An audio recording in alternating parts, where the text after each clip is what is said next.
Hello friends and enemies, welcome to or back to Happy For Now. It's me, Isabel, here with a very fun Romancelandia for you for April. We're going to caveat the opening of this. I am filming this early. I had to because I have some things going on. So I had to film this like a few days earlier than I normally do. So I'm sure I will miss something. I am near positive if it's big enough, we'll get me in a hotel room updating you on the thing that happened that I missed, or B, it'll just be in May's Romancelandia, because that's just kind of what we've got to do this month. Yeah, I have prepped myself repeatedly for this, the fact that I know something like this will happen. Something weird will happen between now and then. So, with that knowledge, we are going to dive into everything that happened in April, which was I'm not going to say it, actually. I take that back. I'm not going to say it. It was an interesting month. I will say that. It was an interesting month. So let's talk about one of the big things that happened almost immediately into April and that is really disheartening to see, and that is Harlequin is partnering with Dashverse to create short form drama videos inspired by their books. Dashverse is a generative AI service, and I hate to see the fumble that is happening with Harlequin right now. You know, they closed, the Desire line's closing.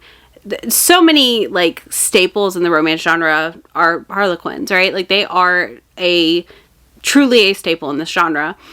And the fact that they're going to partner with an AI firm for short form content drama videos is just disappointing, because like Real Shorts and some of those other channels that do these types of videos, they are literally adapting actual books. So why did we have to partner with an AI firm to do this? Ugh. Anyways, a lot of people are mad, including myself, about this revelation. But I do think we have to discuss one important part here. Harlequin's contracts for writers are wild. Like, people have lost their pen names when they've left Harlequin in the day, like back in the day. So I don't know that the books they're pulling from contracts would have ever had AI stipulations. I think they're all mostly older titles before generative AI was such a thing. And I don't know that the authors necessarily have any control over this. Like, when you write for Harlequin, you unfortunately seem to sign a lot of your rights away as an author. So keep that in mind as we see these shorts come out, and perhaps the author unable to say anything or comment. But we should all be yelling at Harlequin Romance right now over this one, because what do you mean? What do you mean? It just makes me so mad because it's such an easy thing to not do. And here we are having to be like, what the hell are you doing? And why are you lighting yourselves on fire? Because that's what I feel like I'm watching Harlequin do currently. Just like light themselves on fire. So yeah, I'm so sad to see this happen. I am going to link to the article down below if you're curious about the books. I don't want to put the authors or the books on blast, because again, I don't have the details of their contracts in a way that makes me comfortable doing that, because I do think the backlash needs to be directed at Harlequin, who again is notorious for having contracts where authors again lose their pen names when they leave, because Harlequin owns that pen name. And listen, things could have changed. I don't know, but I'm just saying, let's not be surprised if the authors have zero say in this happening. Then I have some hopeful news, I'm going to call this, that is romance adjacent, but also highly related to those of us who read romance books. You may or may not be aware of situations where certain websites have removed supposedly explicit or questionable content. This conversation has been happening a lot, and it's mostly due to threats from payment services like PayPal, Visa, MasterCard, things like that. So basically, there's a rule that is called it's called a reputation risk, and it allows the banks to basically tell a website or a platform, hey, you have to remove these things if you want to use our stuff to do business. And that rule is in like the Federal Reserve. So it's impacted a lot of things. I actually have a whole timeline here I'm going to show you. There's a link to the full thread. I think it's a really great read if you're curious about this whole situation. But like most recently, Amazon has basically pulled affiliate linking for a lot of romance titles with no basis on the fact that they have like adult content. So like over half of what I link to anymore, I don't even make commission on, because they've deemed it unsafe. So basically, the Federal Reserve this is obviously also very U.S. specific, but the Federal Reserve has proposed removing the reputation risk from bank supervision, so no one can pressure someone to deny services if it's something they don't agree with.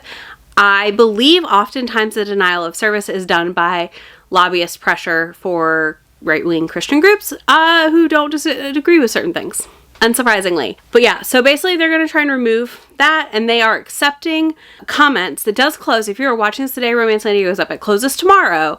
But you can submit to the docket. I have a link to the Federal Reserve site, the docket number right there, so you can copy and paste and submit your public comment. This is public comment, but you can be really specific and discuss how it's harmed you or your business. I highly, highly recommend any of my authors that watch this, or service providers, or like people who sell bookish things that could be deemed this way, go through and mark as such and leave comments, because I think it's really, really important that we get this turned over, because again, I think if we don't, we're going to just see a bigger increase in things losing and losing access to things, because romance, not just erotica, is also being targeted by this, right? So that is a very, like, we're on that slippery slope right now. You know, I feel like if this doesn't get overturned, I could see it getting pushed further and further into a bad situation. So yeah, I just want to stress, like, if you are in any way making money via romance, or these things that are getting marked as like porn basically, even though they're not, and you feel up to it, please, please, please go write a testimony for the docket, because I think that if we can get this overturned, one, we're going to see less of the issues where people like lose their authors losing their book accounts, like to be able to have people buy from them directly, and just various random weird threats. Because like, let me tell you, the day that like with no heads up Amazon affiliate linking just was gone was very strange across the bookish internet. You may have seen some authors talking about this when it happened. I myself, as a reader and someone who has an affiliate account, because I link to stuff on my channel for y'all to go find it quickly, seeing all of these things I read suddenly unavailable was shocking. Absolutely shocking. So I'm holding out hope we get a good outcome from this, because like I said, this is something that I've seen affect many spaces I've been in, and it just shouldn't be the case at the end of the day. We shouldn't have banks determining what we can and cannot buy. That's my hot take. Okay, so there was book box drama in Australia, and I feel like I have to cover it because this is wild to me. This book box is run by some Indigenous Australians and neurodivergent Australians. It's 5 of them.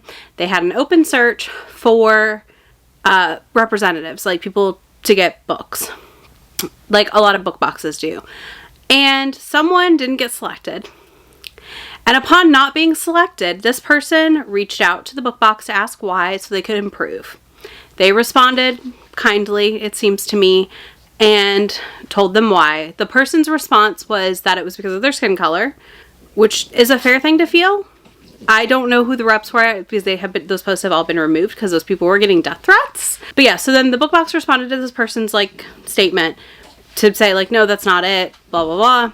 And they were like, we shouldn't have done that. We shouldn't have responded.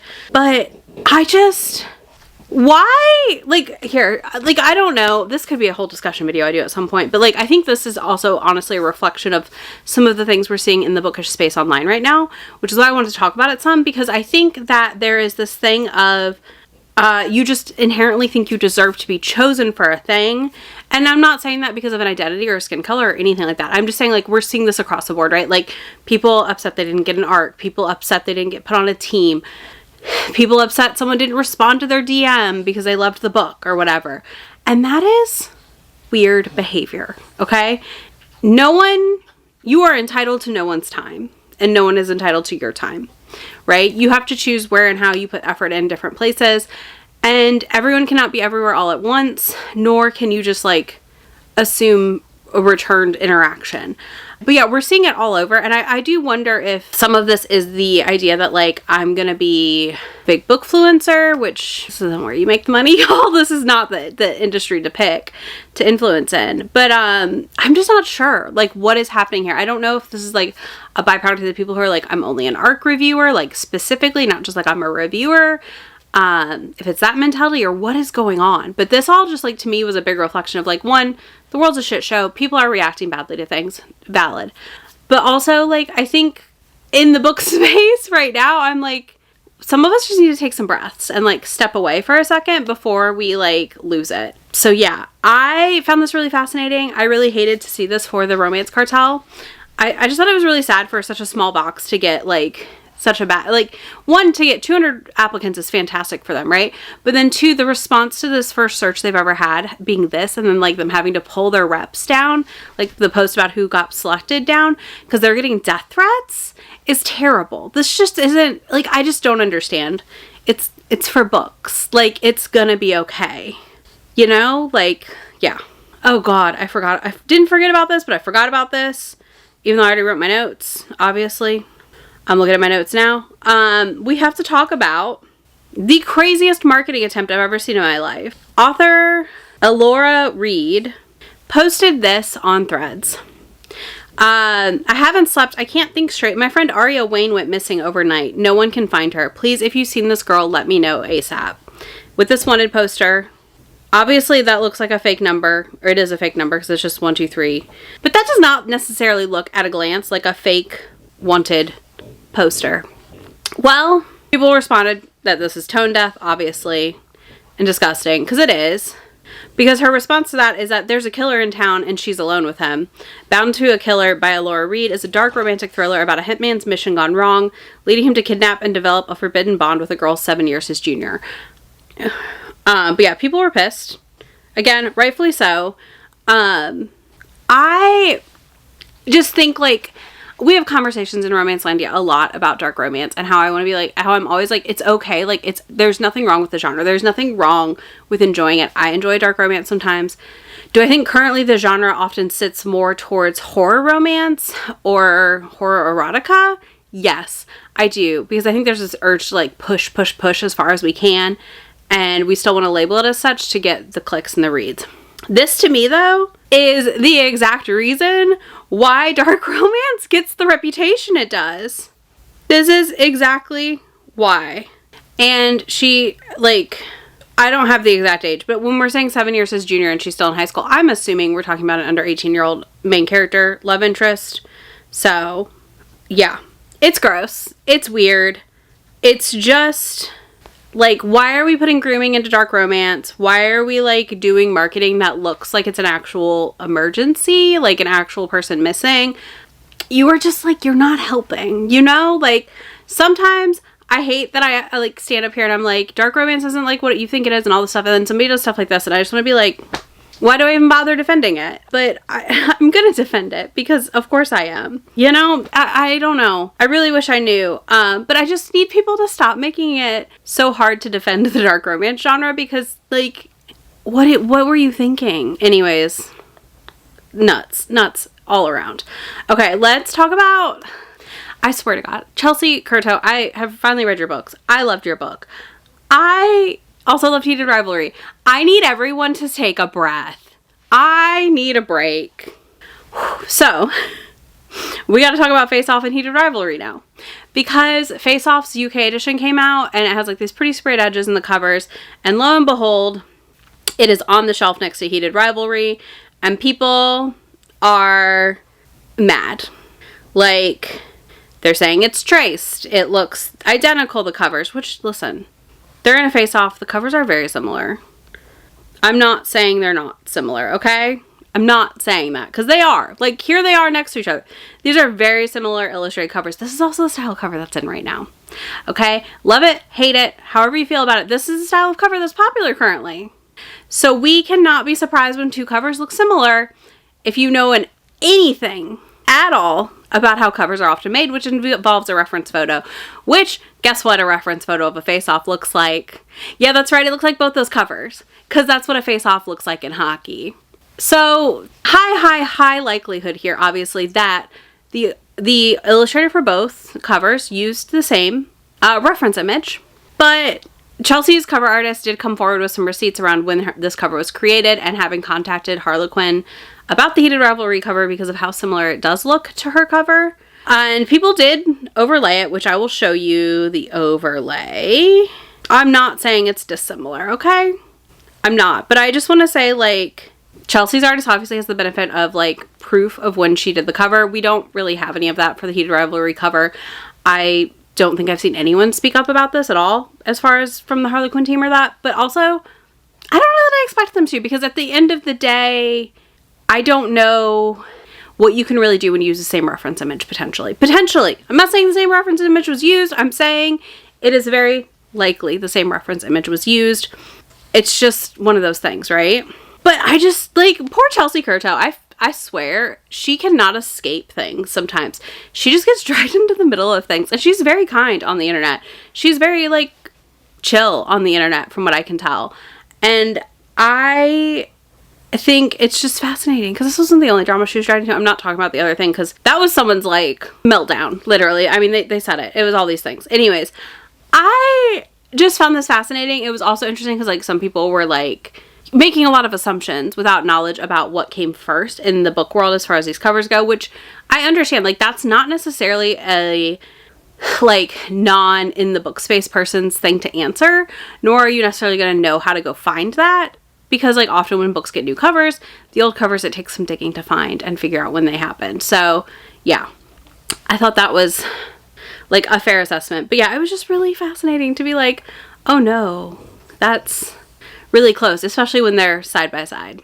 All right, let's talk about some fun stuff. We only got a couple things here because, again, I'm filming this early and we're just holding out hope that the rest of the month is not crazy. I do want to share that Jaquel J, a Black Mafia romance writer, got a 7-figure deal for her Mafia romance series Glacier, Charred, Facet, and Gemma. And I think this is incredible. This went to auction. First of all, a Black Mafia romance, and got a 7-figure deal. And I think that is just fantastic. I have seen her books all over my feed. I've yet to try her. I'm going to. If any of y'all have a recommendation where I should start, let me know down below if you think I'll like them. I think I will. She seems very in line with things that I already read. So yeah, let me know down below if I should give them a shot or not, or where or what I should read first. But yeah, I just was so excited for her when I saw this news. Like, I love seeing a win. That was a win right now in the current world climate. Then I also have to share about a romance grant that is happening for diverse debut authors. So there are 15 grants available to help with your marketing for any debut romance authors that can apply. So they're going to get money towards marketing for 2026 and 2027 debuts. And I just think this is so nice to see. I love when in the romance community people do things like this and are able to help take care of others coming in. And yeah, I think this is just such a fantastic opportunity. So if you are watching this and you are a debut this year or next, or you know someone who would qualify, have them apply, because I think this is just such a good resource. All right, now we just have to talk about bingo. And bingo, we only got 2 items. And that's kind of wild. We only have 2 items. So first up, we do have another square on our AI box with the Harlequin situation. And yeah, it just, obviously it has to go in the AI box. It counts. We're at 2. That box will probably be filled next month. I don't think I need to go back in depth on that one. But then we also have the book film adaptation drama, and I am very confused. So I read Beach Read. I've read everything Happy Place and earlier from Emily Henry. Book Lovers is my favorite. I didn't like Beach Read. She annoyed me in Beach Read. So Patrick Schwarzenegger was cast for the hero in Beach Read, and people are livid.